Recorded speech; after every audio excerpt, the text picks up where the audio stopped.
Hello everyone, আজকে চলে গেছিলাম একটা বিয়েবাড়িতে খেতে। জানি সবাই বিয়েবাড়িতে খেতেই যায়। আর এটা কিন্তু সোজে হচ্ছিলো, মানে মল্লারপুর থেকে আমরা সোজে গিয়েছিলাম খেতে বিয়েবাড়ি। আর ঢুকেই কিন্তু দেখতে পেলাম যে এখানে আমাদেরকে একটা করে ঝোলা দিয়ে দিচ্ছে। আমরা ভাবলাম যে মল্লারপুর থেকে সোজে এসেছি আমরা এই ঝোলা নিতে, ভাবছি এখানে আর কিছু খেতে দেবে না নাকি। তারপরে দেখছি না, এর ভেতরে একটা বক্স আছে, আর মানে মিষ্টির বাক্স আর জলের বোতল আর টিস্যু আছে। এবার জানি না মিষ্টির বাক্সের ভেতরে কী আছে, খোলা যাক। আর আইমন্ড ড্রপস বলে একটা জলের বোতল দিয়েছে। আর টিস্যুটা কিন্তু দারুণ দেখতে, একটা আমার খুলেও পড়ে গেছিলো। টিস্যুটা দারুণ দেখতে ছিল। তারপরে খুলেই দেখছি বাপরে, এত কিছু, এত আয়োজন কে করতে বলেছিল। তারপরে এখানে ছিল কিন্তু মুগ ডাল, একটা মিষ্টি ছিল, একটা কচুরি, ম্যাঙ্গো ফ্রুটি, একটা চকলেট, একটা কেক ছিল। যেটা আমি ম্যাঙ্গো ফ্রুটিটা আমি তখনই খেয়ে নিয়েছিলাম, কারণ আমি ম্যাঙ্গো ফ্রুটি অনেক কমই খাই, মানে মা খেতে দেয় না আমাকে। তো তারপরে এগুলোকে হাতে ধরে আমরা চলে গেছিলাম এখানে দেখতেই। এখানে একটা বড় স্ক্রিনে অনেক কিছু দেখাচ্ছিলো। আর এখানে স্টার্টারে ছিল ফুচকা।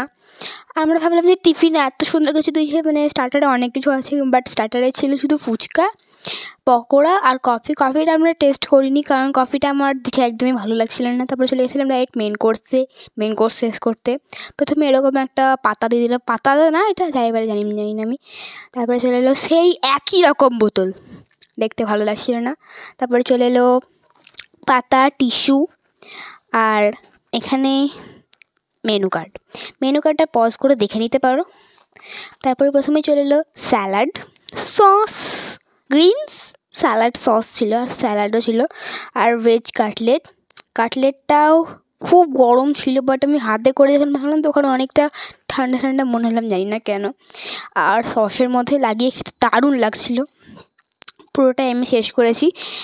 আমার এই কাটলেটটা সব থেকে বেশি ভালো লেগেছে, আর স্যালাডটাও ভালো লেগেছে খেতে। আমি সসটা এখানে চেটে খাইনি, বাট সসটা আমি এখানে কী বলবো, আর সসটা তো এখানে বাইরে এসেছি, তাই সসটা খেতে পারিনি। আর তোমরা কারা কারা বিয়েবাড়িতে এখানে কাটলেটটা খুব পছন্দ করো আমার মতন, কমেন্টে জানাও। তারপরে চলে এলো এখানে কড়াইশুঁটির কচুরি, আর ডাল বখুড়া, কে যেন একটা নাম ছিল, মেনু কার্ডে আমি জানি না, ভুলে গেছি। তারপরে এখানে কড়াইশুঁটির কচুরি দিয়ে একটা ছোলার ডাল, মানে তরকারিটা দারুণ লাগছিলো খেতে, এতটা টেস্টি ছিল না, এখন আমার মুখে লেগে আছে। এটা আমি শেষ করেই দিয়েছি, বিকজ এটা দারুণ খেতে ছিল। এই প্লেটটা আমার হলো খেয়ে নিয়ে একবারে চেটে পুটে।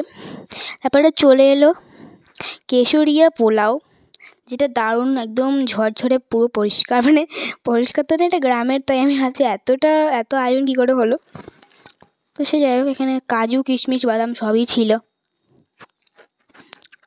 এটা কি এমনি খেতেই ভালো লাগছিল।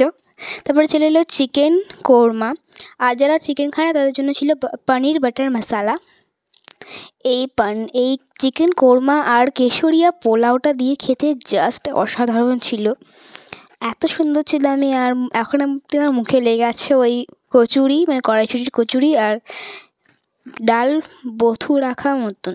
তারপরে চলে এলো আলু পোস্ত উইথ স্টিম রাইস, মানে নর্মাল ভাতের সাথে আলু পোস্ত উইথ চিকেন কষা। এই তিনটের কম্বিনেশন এতটা টেস্টি ছিল না, আমি কি বলবো, এগুলো খেতে দারুণ লাগছিল। তারপরে চলে এলো কিন্তু এখানে দেখো সবথেকে বেস্ট, গোলবাড়ির মটন কষা। আর যারা মাটন খায় তাদের জন্য এখানে ছিল মাছ, মানে যারা চিকেন খায় তাদের জন্য মাছ ছিল, আর একদম ভেজিটেরিয়ান তাদের জন্য ছিল পনির। আর আমি কি বলবো, আমি প্রত্যেকটা বিয়েবাড়ির মাটনই টেস্ট করেছি, বাট এইরকম টেস্ট আমি আজ অবধি পাইনি। এইটার এতটা বাজে টেস্ট ছিল না, আমি খেতে পারিনি, মানে কিছু ছিল না। তারপরে চলে এলো এখানে ফ্রুট চাটনি, এটা একটা বাটির মধ্যে দিয়েছিল, দেখতে দারুণ লাগছিল, বাট আন্দার রাজ ছুপা থা, এতটাই বাজে খেতে এসেছিলো যে আমি খেতে পারিনি। আর কি বলবো, এটার আমার মানে এটা দিয়ে আমার টায় ফিস হয়ে গেছে, আমি খেতে পারিনি, মেয়ের সাথে স্ক্যাম হওয়া হ্যাঁ। তারপরে চলে এলো এখানে পাঁপড়টা দারুণ খেতে ছিল, বিকজ পাঁপড় আমার খুবই ভালো লাগে। তারপরে চলে এলো এখানে দুধ পুলিটা সব থেকে বেস্ট লেগেছে মিষ্টির মধ্যে আমার। আর এটাকে আমি খেয়ে যাচ্ছি, কারণ এটা আমি খুব একটা খাই না, বাট যখন খাই তখন ভরে খাই। আর বাইরে পড়েও গেছে আমার, কি বলবো। আর তারপরে চলে এলো বাঙালির প্রিয় রসগোল্লা, এটা রাজভোগ ছিল, মানে সে একই তো হলো, নাম আলাদা দিয়ে কী হলো। আর এখানে দিয়ে দিল এখানে ক্ষীর দই, আর মুখগন্ধির নামে দিয়ে দিয়েছে হাজমোলা। তারপরে টোটোতে করে বাড়ি চলে এলাম, টাটা বাই বাই।